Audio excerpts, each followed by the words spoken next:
So what is a Pearson correlation?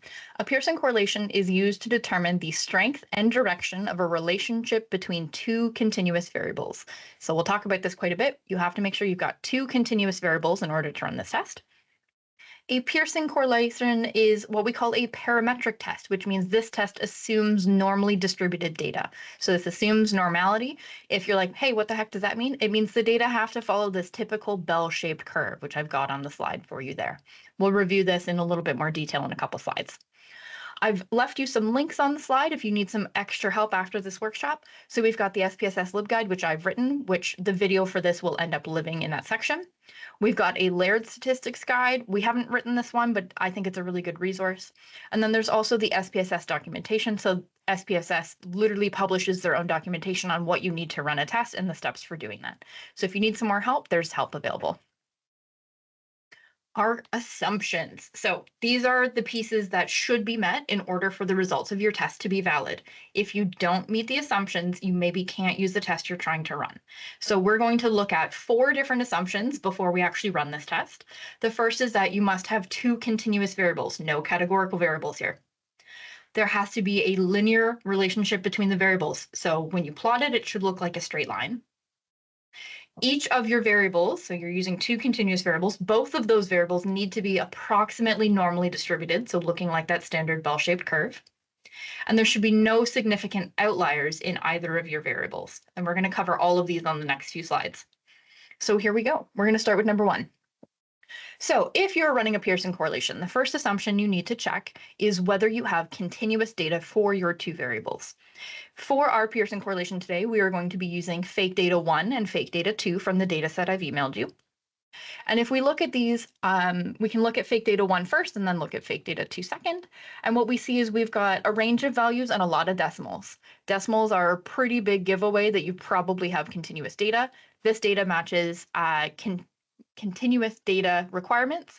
If you were looking at, for example, our gender column, that's not continuous, that's categorical. We probably couldn't use our gender column for something like a Pearson correlation.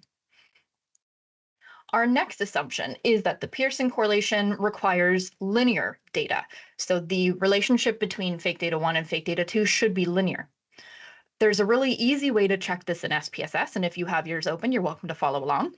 If you click the Graphs button, and you select Chart Builder, we can make ourselves a little graph of our 2 fake data variables to see whether it looks like we have a linear relationship between them. When you click Graph Chart Builder, the first thing that probably pops up is going to be a dialog box essentially saying, hey, have you set up your data correctly? Because you got the data from me, you can say, yep, I've got it, everything's good, okay, move on. If you do that, you'll get the Chart Builder dialog box, which looks like this. It's a little unintuitive the first time you use it. What you have to remember is the first thing you pick is what kind of graph you want. So in the bottom left corner, you will click the scatter/dot button. Then you'll grab the first graph option, which is these dots here, and you'll click and drag that up to, you've got some blue text here if you've opened this for the first time. You have to click and drag it and drop it on the blue text, and it'll come up with like a little fake data plot for you. So pick the graph you want, literally drag and drop the graph you want, and then select your variables. So your variables are on your left-hand side. You grab fake data 1 and put it either on the X or the Y. Here I've put it on the Y-axis. And you grab fake data 2 and you put it on the other one, either X or Y. Here I've put it on the X-axis. When you do that, it'll generate just like a fake little piece of data for you to look at to be like, is that the kind of graph you want? Yep, that one looks right. We want a scatter plot to look for a linear relationship. So we click OK. So Graph Chart Builder, say OK because you know you've set the data up properly. Grab the plot that you want, put the data points where you want them. So variable 1 on one axis, variable 2 on the other, and then click OK. And you'll get something that looks like this. Yours is probably blue. I made mine red for this.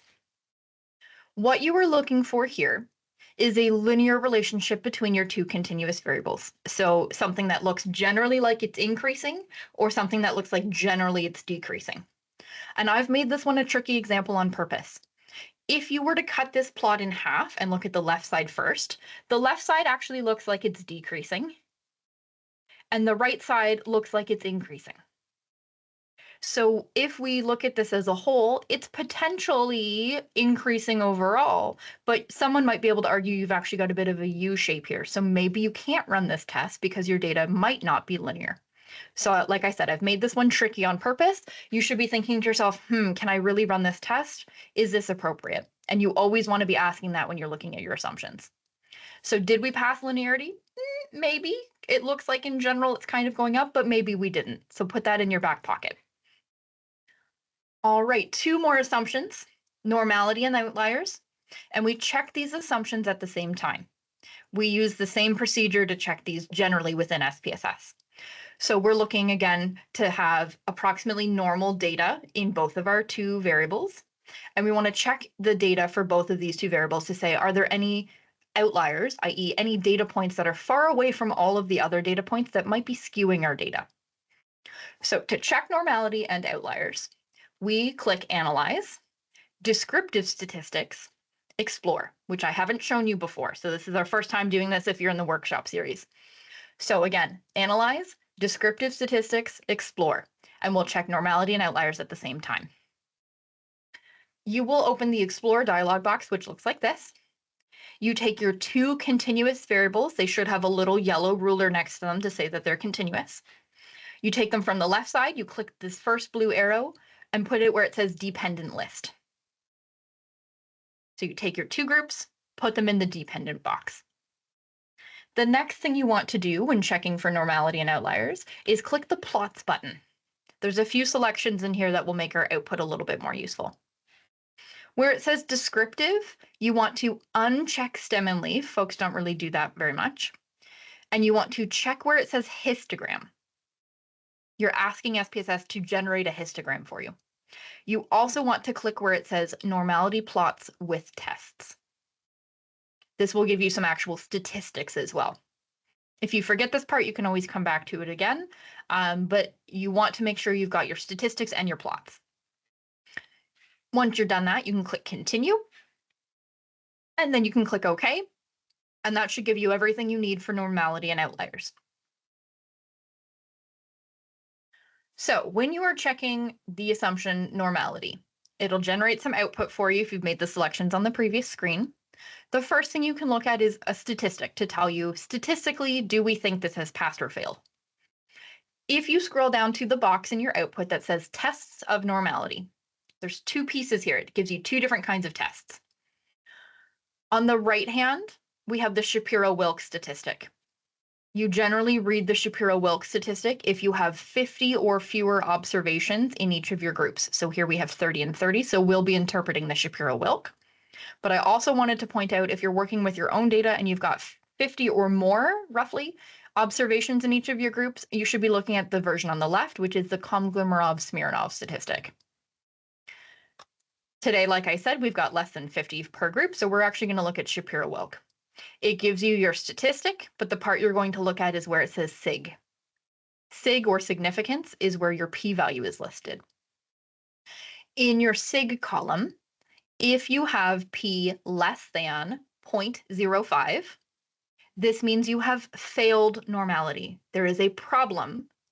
You have broken this assumption, i.e. stop now, you can't use the Pearson correlation, or you shouldn't use the Pearson correlation. If you have p greater than 0.05, it means you're okay. You've passed normality. And an important thing to remember for this test is that you need 2 continuous variables, and if either of them have failed normality, you should not be using the Pearson correlation. So we can see here fake data 1, our first line, our p-value is 0.455, which means we have passed normality for fake data 1. But for fake data 2, we have a p-value of 0.003, which has failed normality. So we should not be using the Pearson correlation. I'm going to keep going and show you how to run this test anyway, just so that you know how to do it. And then I'm going to show you what you do. Hey, if I've actually failed normality on my own data, what do I do now? Well, you switch to the Spearman correlation, which I'll show you in a few minutes. So this is our statistic that shows us whether we have passed or failed normality. Some folks also like to do what's called visual inspection. So they'll create some graphs and look at some graphs and say, does it look like it passed or failed? So in your output, we've asked for histograms, so you should also have 2 histograms. My one histogram here on the left is fake data 1. If we look, it kind of roughly approximates that normal distribution. So that would mean it's a pass. It's highest in the middle, lowest-ish at the ends. So that matches with our statistics saying, hey, the statistic says we passed, the graph says we passed. But if we look at fake data 2, it's really highest at the ends. There's not much data in the middle at all. That does not pass normality. It does not look like our standard bell-shaped curve. So visual inspection would fail for fake data 2. So visual inspection, you can use a histogram.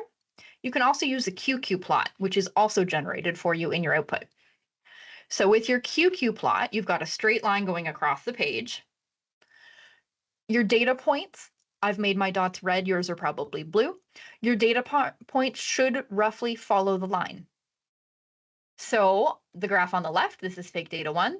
There's a couple data points not quite touching the line, but for the most part, the points follow the line, which means we pass visual inspection for a QQ plot for fake data 1.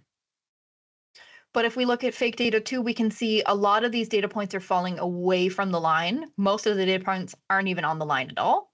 So we have failed visual inspection for fake data 2. So our statistics and our graph are showing us, hey, fake data 1's good, fake data 2 is not. Because at least one of our 2 measures have failed normality, it means we should not be using this test. But again, I said I'm going to show you how to do it anyway, so we're going to move on and look at outliers next. So in the same procedure, you've done the explore procedure that will show you normality and outliers. To look at outliers, this is one way to do it. SPSS uses what we call the box plot method, so it generates some box plots. There are other ways to check for outliers. SPSS doesn't make them quite as easy, so if you did something like means and standard deviations, come and make an appointment with me, we'll chat about that instead. But if you're okay with the box plot method, SPSS makes that super easy. So a box plot, what this is, you've got your median value in the middle, and you've got your interquartile range with these whiskers. What this is essentially showing you is the bulk of your data is probably in this chunk here. An outlier would be any data point that falls quite a bit away from the bulk of your data. In this case, it would be any data point that falls beyond those whiskers. A circle with a number would indicate that that participant number or that row in your data set, that row is an outlier. If it's a star, the star indicates that that row of your data is an extreme outlier. And we want to be careful with outliers because outliers can skew the result of our analysis.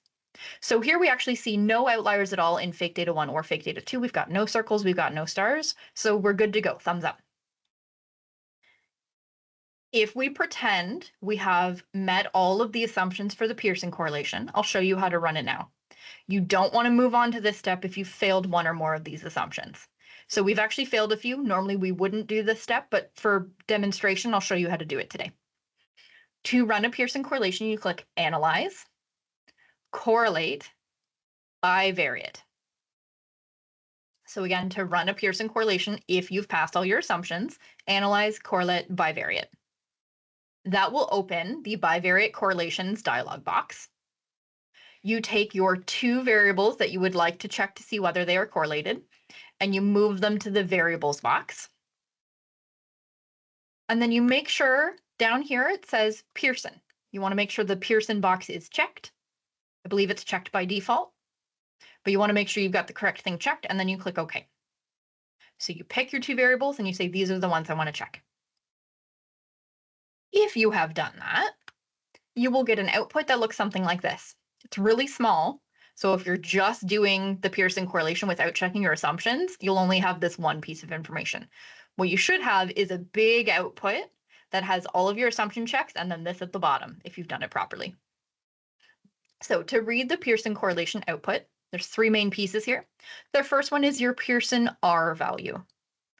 This tells you the strength and direction of the relationship. If it's positive, it means you've got, as one thing increases, the other thing increases, a positive relationship. If you've got a negative in front, if this was negative 0.09, it would say as one thing increases, the other thing decreases, so a negative relationship. A value closer to 1 is a strong relationship. A value closer to 0 is a pretty weak relationship. So here our value is 0.09. It's a weak positive relationship. This sig value, your significance value, tells you your p-value. It says whether this correlation is statistically significant. A value less than 0.05 in the sig column indicates you've got a significant relationship between these variables. A value greater than 0.05 indicates we can't say whether there is a significant relationship between these variables. And then, as always, your n is just your number of observations. How many different participants or different variables or different observations are you looking at in this relationship? Here we're looking at 30. So we have a weak, positive, non-significant relationship of 30 observations.